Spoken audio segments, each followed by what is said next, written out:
En 2023, on dénombrait 117 000 travailleurs français exerçant une activité au Luxembourg, un chiffre qui est en augmentation constante.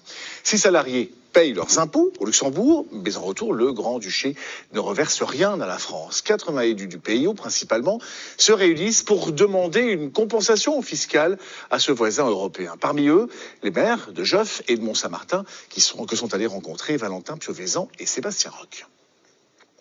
À 35 km de la frontière luxembourgeoise, Joffre et ses 330 travailleurs frontaliers. Ils pourraient être 500 d'ici les 2 prochaines années. Souci, la richesse qu'ils produisent, la ville n'en voit pas la couleur.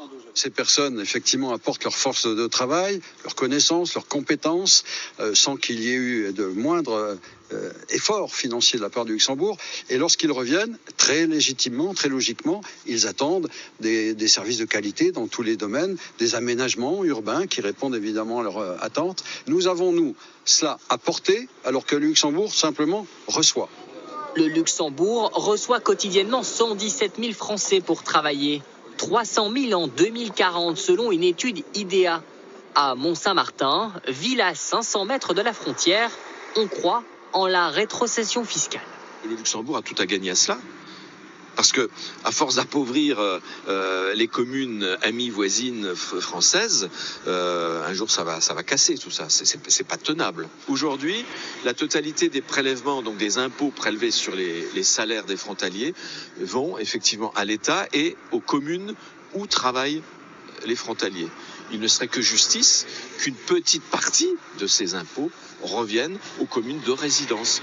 Dans ce sens, plus de 80 élus du territoire, maires, conseillers municipaux et même députés s'unissent en collectif.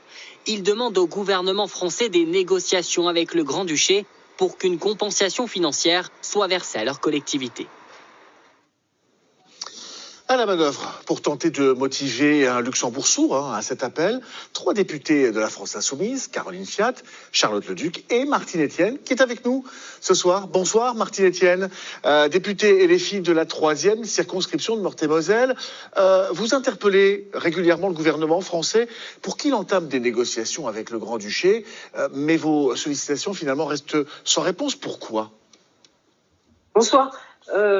Nos sollicitations restent sans réponse. La demande de rétrocession fiscale, ça fait longtemps que c'est, en tout cas dans les tablettes et dans les archives. Et on l'a là avec ma proposition de résolution déposée sur le bureau de l'Assemblée. On a voulu la formuler concrètement envers le gouvernement luxembourgeois. En tout cas, inciter le gouvernement français a demandé cette rétrocession fiscale. C'est sans réponse parce que finalement, elle n'a jamais été demandée officiellement par le gouvernement français au gouvernement luxembourgeois.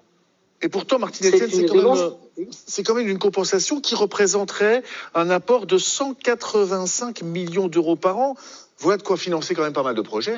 Oui, tout à fait. Reverser à chaque commune qui compte des frontaliers dans chaque commune et reverser au prorata du nombre de frontaliers. Et ça serait une bonne manne financière pour toutes ces communes qui en ont bien besoin. Et près d'une centaine d'élus qui se mobilisent, ça représente quand même, ça a de la voix quand même normalement. J'espère que ça aura de la voix, oui, envers le gouvernement français pour l'inciter à demander cette rétrocession fiscale au Luxembourg, puisque ce sont des gouvernements qui parlent à gouvernement. Ce n'est pas moi qui vais aller demander ça au gouvernement luxembourgeois. Parce que ça fonctionne quand même ailleurs. Voilà 51 ans qu'une compensation financière existe entre la France et le canton de Genève. Ça pourrait faire jurisprudence et être adapté ici.